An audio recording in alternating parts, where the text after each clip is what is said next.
नमस्कार साथियों, वेदांत क्लासेज के YouTube चैनल पर आपका हार्दिक स्वागत व अभिनंदन। साथियों, पशु परिचर भर्ती 2023 में संशोधित विज्ञप्ति अभी जारी की गई है। उसकी जो परीक्षा का संपूर्ण सिलेबस है उसको विस्तृत रूप से अभी जारी किया गया है नए सिरे से।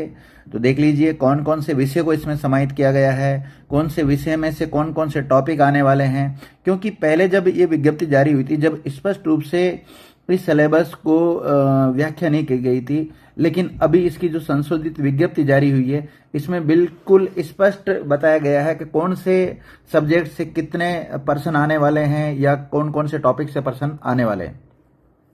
तो देखो आपके सामने सबसे पहले लिखा हुआ है पशु परिचर एनिमल जो अटेंडेंट वाली जो भर्ती थी 2023, इस भर्ती की बात है। बोर्ड के द्वारा पशु परिचर सीधी भर्ती 2023 में दिनांक 6/10/2023 को विस्तृत विज्ञापन, दिनांक 12/1/2024 को संशोधित विज्ञापन जारी कर 19/1/2024 से दिनांक 17/2/24 तक ऑनलाइन आवेदन आमंत्रित किए गए थे। तो ये तो बात होगी उसकी जो पहले विज्ञप्ति जारी हुई थी उसकी। उसमें अगर आप देखेंगे तो उस भर्ती हेतु जो विज्ञापन जारी किया गया था उसमें बिंदु संख्या जो 21 था उसमें परीक्षा की स्कीम और पाठ्यक्रम से संबंधित था। उसमें विभाग की अनुशंसा पर निम्नानुसार संशोधन किया गया है। जो बिंदु संख्या 21 था उसमें संशोधन किया गया है।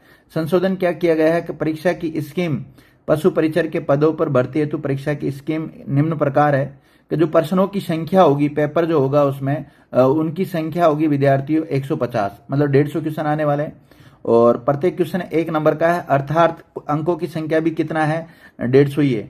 और परीक्षा की जो अवधि बताई गई है वो भी 3 घंटे। तो आपको ये पता होना चाहिए पर्सन कितने आएंगे, 150 पर्सन आएंगे और कुल अंक कितने होंगे, 150, और परीक्षा में टाइम कितना मिलने वाला है आपको, 3 घंटे। फिर अगला आपका सवाल रहता है क्या इसमें नेगेटिव मार्किंग वगैरह होगी, किस टाइप का पेपर होगा, तो ये देख लीजिए।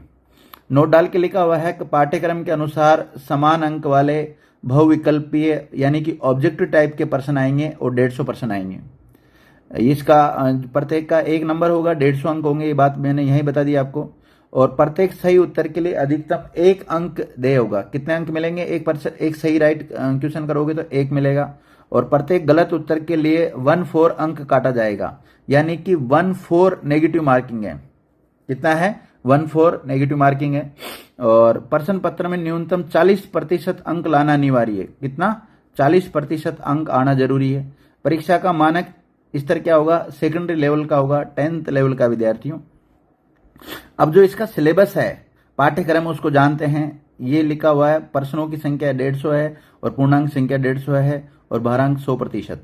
देखिए ये लिखा हुआ है कि इसमें किस किस विषय को शामिल किया गया है। राजस्थान राज्य के विशिष्ट संदर्भ के साथ माध्यमिक स्तर के सामान्य ज्ञान, जिसमें दैनिक विज्ञान है, गणित है, सामाजिक अध्ययन है, भूगोल, इतिहास, संस्कृति, कला, पशुपालन का सामान्य ज्ञान, समसामयिक विषय यानी करंट तथा समाविष्ट हो और वह वस्तुपूरक प्रकार के हो।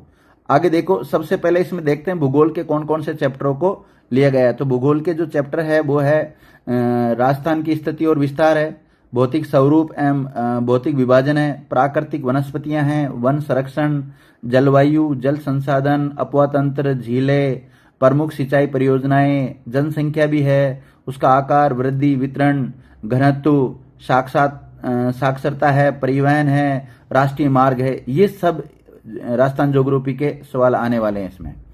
अगर हम बात करें इसमें राजस्थान का इतिहास और कला संस्कृति के कौन कौन से टॉपिक इसके अंतर्गत आएंगे, तो देखो इसमें स्पष्ट कर रखा है कि कौन कौन से टॉपिक है राजस्थान हिस्ट्री एंड कल्चर के।